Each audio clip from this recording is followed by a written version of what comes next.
All right, so I had a viewer ask me about sailing characteristics of the Precision 18 and if I could please do a video on that. So I wanted to go ahead and address some of that. So just to kind of give you an overview of the boat itself, the Precision 18 is about 17 feet 5 inches long.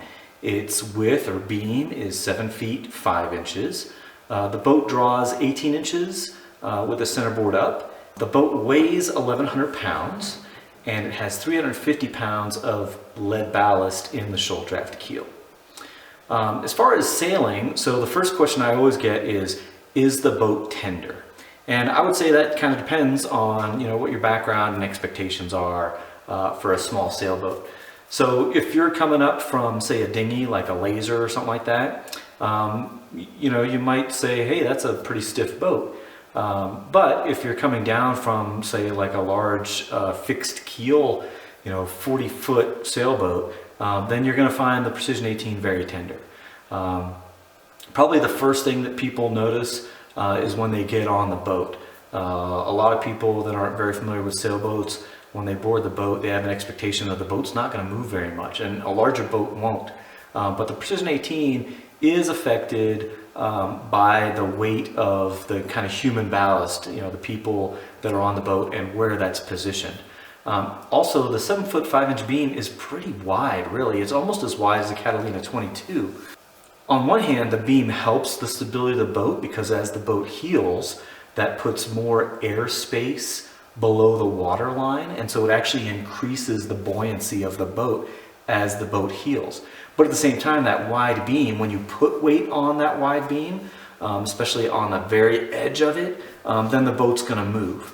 But again, that also works to your advantage because when you put rail meat, right, when you sit out on the rail, that actually greatly impacts the effect of that additional weight. So, when you're heeling the boat and then you put a passenger or a crew member out on the rail, the boat will stiffen up real quick and sail very upright.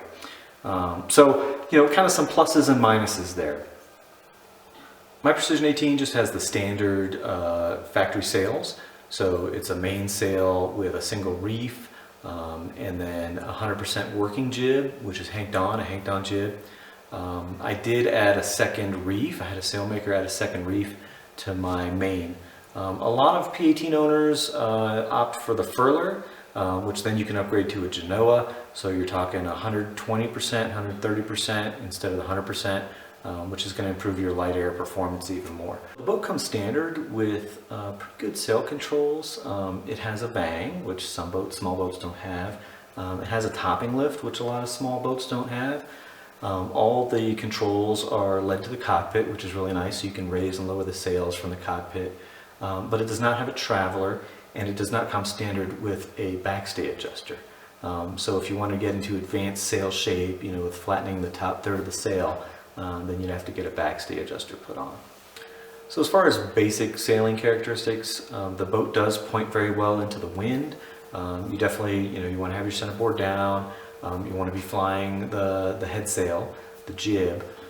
If you're just flying main only, it's not going to point as well, or if you have your centerboard up, it may not point as well or tack as well.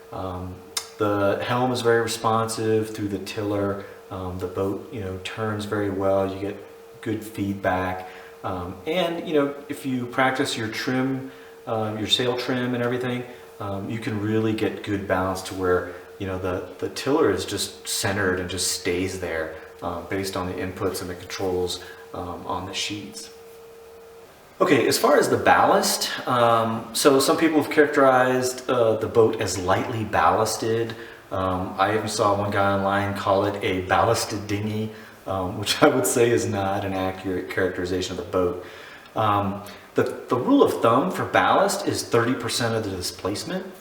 So with a 350-pound lead keel in an 1,100-pound boat, that's about 31.8%. So it meets the kind of normal expectations of a ballasted boat. Now, granted, it's on the lighter side, right? So it's an 1,100-pound boat, and that 350 pounds of ballast can easily be, the impact can be lessened by where you place your human ballast, where people sit on the boat. So if you have two people on the low side, on the leeward side, then the boat's going to heel a lot. And so you have to be careful of where you're sitting and kind of paying attention to that while you're sailing. So generally, as the winds pick up, you want to be on the high side.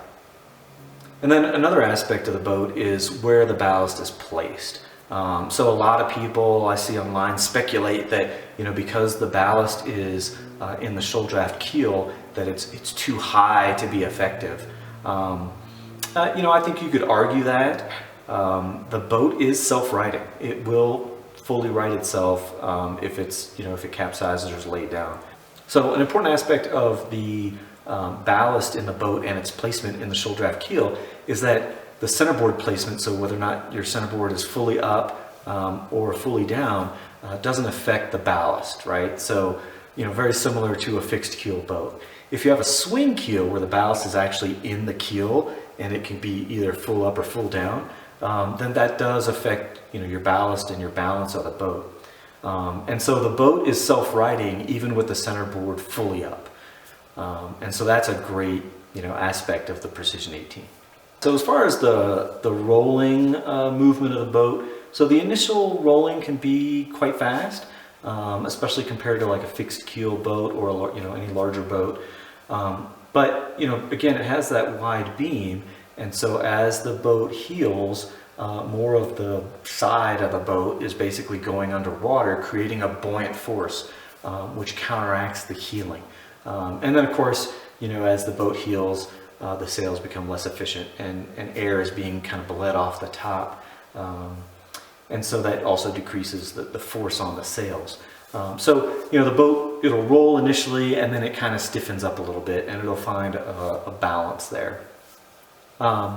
So as far as other sailing characteristics, the sail area to displacement ratio is very high on this boat. So it has a lot of canvas, it has a lot of sail area. It's 21.81. And that's more characteristic of like a racing boat. So usually 20 and up is considered a racing boat. So compare that to say like a Catalina 22, 19.8 sail area to displacement. A West White Potter 19, it's 16.1 sail area to displacement. So the sail area to displacement ratio, what that means is that it's a great light air performer. It's going to do really, really well when the winds are light. It's a light boat. And it's got a lot of sail area, so that means that it's going to be able to capture more of that air and propel the boat where other boats maybe aren't going to be able to be sailing. But on the converse, that also means that when the wind picks up, you're going to be reefing. Now granted, I know guys that just have P18s and they're like, oh, I've never reefed, but that's because they're in areas where the wind is very consistent and not super heavy. Here in Colorado, where we get very unpredictable winds and sometimes very high winds, I do reef the boat a lot. And so, if you're going to be sailing in, double digit, and especially over 15 knots, but double digit wind speeds, you're going to start thinking about reefing. If you're going to be in the 20s and 30s, you probably want to actually invest and get a second reef put into your sails like I did, because the boat, it'll still achieve full hull speed. It actually sails much, much better double reefed when the winds really pick up. And so it'll keep it flat, it'll keep it safe. And so you just got to remember that you do have a lot of sail area out there. And so when the winds pick up, you want to reef. So another aspect of the boat that I like a lot is that it goes wing to wing very easily. You don't need a whole lot of wind.